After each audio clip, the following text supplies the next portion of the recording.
Message किया कि वो किसी अनजान जगह पे आ जाए और वो चली भी गई। अगर रत्ती भर में तुमने हिम्मत दिखाई होती तो वो चोर पकड़ा जाता। वार्निंग की, अगर कियारा को कुछ भी हुआ मैं तुम्हें भी जेल भिजवा दूंगी। तुम जैसे पति के साथ मुझे जरा सा भी रहने का मन नहीं कर। जाओ जाके पुलिस को इन्फॉर्म करो। ये सुनते ही अभिनव घर से पुलिस स्टेशन के लिए निकल गया, पर 1 घंटे तक न पुलिस आई और न ही अभिनव। तो अनन्या को अजीब लगा, इसलिए उसने अभिनव को कॉल करने की कोशिश की, पर उसका नंबर स्विच्ड ऑफ था। अब तो अनन्या का गुस्सा 7वें आसमान पर था। तो फोन क्यों बंद आ रहा है? क्या हुआ? ये मेरी दोस्त की इज्जत का सवाल है और अभिनव यहाँ फोन बंद करके बैठा है। यानी दादाजी ने किस घटिया इंसान के साथ मेरी शादी करा दी। अनन्या की मम्मी शर्मिला भी अभिनव को जरा भी पसंद नहीं करती थी, पर अभी उन्होंने अनन्या को समझाया और उसे पुलिस स्टेशन लेकर गई। वहां जाकर जब उन्होंने अभिनव के बारे में पूछा, तब उन्हें जो पता चला उसे सुनकर उसके होश उड़ गए। अभिनव नाम का कोई आदमी सुबह से यहाँ आया ही नहीं, ना कोई चोरी की कंप्लेंट आई है। आज अगर अभिनव मुझे सामने होता तो मैं उसे जान से मार देती। इंस्पेक्टर साहब, आज मेरा फोन चोरी हुआ और फिर मेरी friend Kiara. Police officer FIR लिखने ही वाला था कि तभी अनन्या के दूसरे नंबर पर कॉल आया और ये कॉल किसी और का नहीं बल्कि कियारा का था, जो उस चोर के कब्जे में थी। कियारा?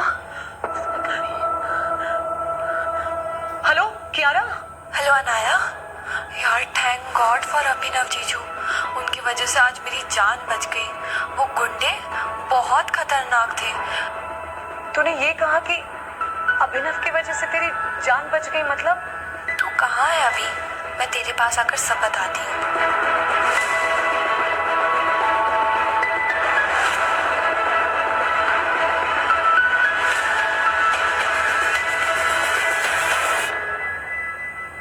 बैठो एक सेकंड। कैसी हो तुम?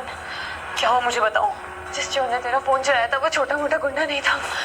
आई एम श्योर वो बहुत बड़ा गुंडा था और वो एक बहुत बड़े आतंकवादी के लिए काम करता है और वो आतंकवादी दुबई में रहता है। सर आई एम श्योर उनका एक ह्यूमन ट्रैफिकिंग का बहुत बड़ा रैकेट है और मैं जब उनकी गिरफ्त में थी तो मैं उनके कुछ भी कह देती।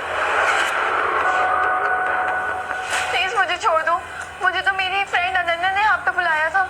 मुझे नहीं पता था मेरे साथ ऐसा होगा। मुझे लगा था अनन्या अपने हस्बैंड अभिनव के बारे में मुझे कुछ बोलना चाहती है।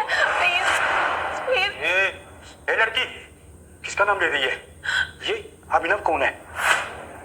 फिर क्या हुआ कियारा?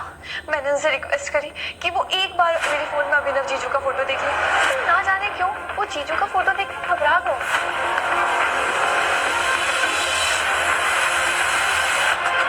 जीजू का फोटो जूम इन करके बोला, ये अंगूठी। ये अंगूठी? मैं समझ नहीं पाई। वो आतंकवादी बहुत घबरा गए थे। मुझे समझ नहीं आया क्यों वो ऐसा क्यों करा उन्होंने फिर मुझे जाने दिया। अरे कथो, अगर टाइगर साहब को पता चला ना तो वो खुद मुझे अपने हाथों से गोलियां मार देंगे। देख लो मैडम का। ये लो भाई, जाइए जाइए।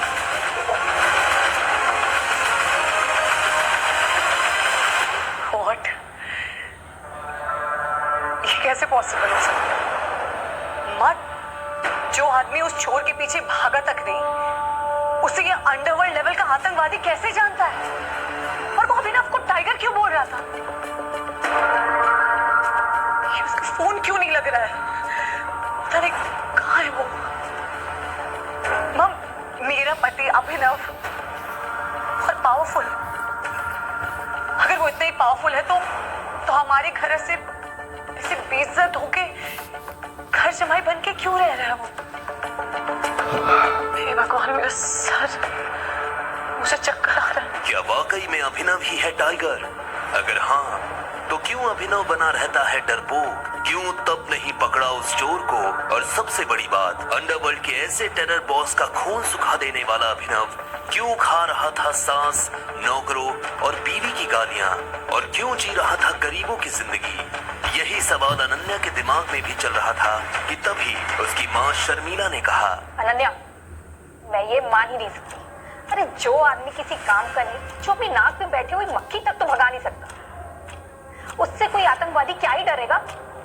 लेकिन ये घर जमाई कुछ तो छुपा रहा है। जल्दी से पता लगाना होगा, इससे पहले कि कोई बड़ा कांड हो जाए। पता करना होगा। अनन्या, चलो घर, हर वो चद्दर तान कर सो रहा होगा वो। उसकी माँ शर्मिला घर आ गए और वहाँ भी अभिनव नहीं था।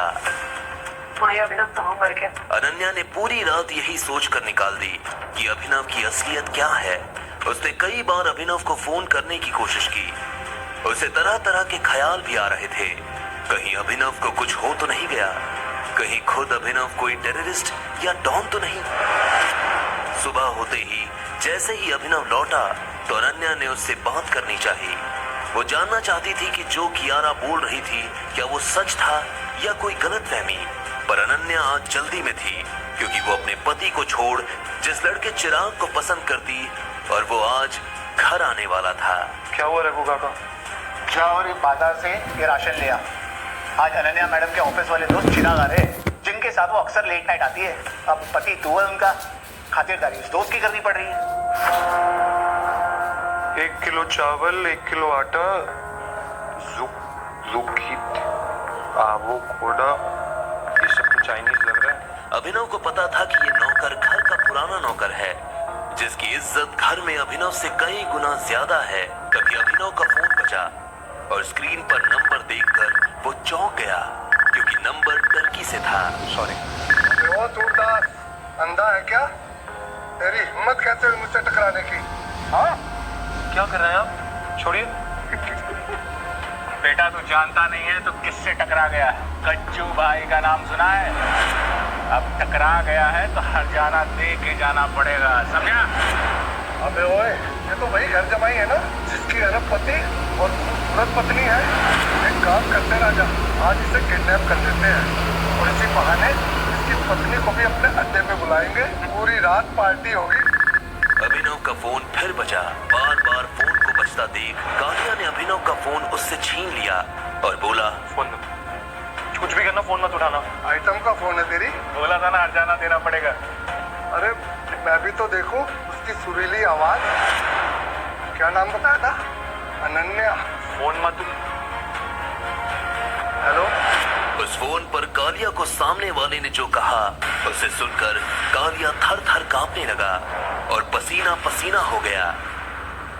माफ कर दो भाई, गलती हो गई हमारी। कालिया के ऐसा बोलते ही सारे गुंडे अभिनव के सामने नतमस्तक हो गए। हम तुम्हें पहचान नहीं पाए, माफ कर दो भाई। सॉरी भाई। मैंने तो उसे गरीब और फटीचर समझा था। क्या इसकी पत्नी इसकी हकीकत जानती है? भाई माफ कर दो भाई, भाई माफ कर दो। तभी धूल उड़ने लगी और सबने आसमान में देखा कि एक हेलीकॉप्टर नीचे उतर रहा है। आखिर क्यों आया वो हेलीकॉप्टर और क्यों वो गुंडे अभिनव के तलवे चाटने लगे? क्या है टर्की से अभिनव का कनेक्शन? अगले दिन जो खबर अनन्या की माँ शर्मिला को मिली उससे तहलका मच गया। शर्मिला जी, जिस करीब घर जमाई अभिनव से आप बर्तन मंजवाती थी ना, उसके प्लेन को पकड़कर 200 करोड़ की मांग की गई।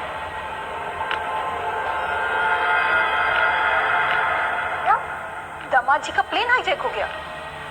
इससे बड़ी खुशी की बात और क्या हो सकती है मेरे लिए। मैं तो उसके लिए 200 रुपए ना दूं, पर पता नहीं उसको बचाने के लिए 200 करोड़ रुपए कौन और क्यों मांग रहे हैं। अभिनव जो कल तक नौकरों से भी गालियां खा रहा था और बीवी के टुकड़ों पर घर जमाई बनकर पल रहा था, जो 100 रुपए की शर्ट पहनता हो उसके लिए कोई 200 करोड़ की फिरौती क्यों मांगेगा? अनन्या, सुना तुमने अभिनव के बारे में? माँ, मुझे तो इस अभिनव पर पहले से ही शक था। आपको याद है कियारा को जिन आतंकवादियों ने किडनैप किया था, उन्होंने भी उसे इसी वजह से छोड़ा, इस अभिनव के चक्कर में। कल तो उसे टर्की से भी कॉल्स आ रहे थे।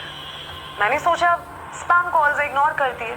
रघु भैया ने जब उसे राशन लाने के लिए भेजा, जनाब उसके बाद वापस नहीं।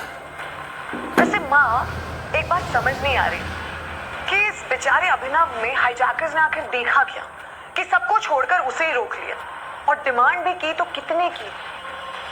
200 करोड़। मुझे लगता है कि अभिनव ने खुद ही उनसे कहा होगा कि देखो भाई, हमारे ससुराल वालों के पास तो करोड़ों का खजाना है। अनन्या मैडम, उनको तो कुछ पता ही नहीं है, वो तो चुप है। पर हाईजैक करने वाले ने पकड़ा हुआ है और वो बोल रहे हैं कि अगर उनको 200 करोड़ नहीं मिले ना तो वो अभिनव को मार दे। दामाद है तो क्या सारी संपत्ति लुटा दें उस पर? मरने दो उसे, अच्छा है पीछा छूटेगा। अनन्या का उस कंगाल। शर्मिला जी ने टीवी का रिमोट उठाया। जैसे ही न्यूज लगाई तो सामने से न्यूज सुनकर सबके होश उड़ गए। मुंबई से तुर्की जा रही फ्लाइट को हाईजैक करके अभिनव नाम के शख्स को बंदी बनाया गया था।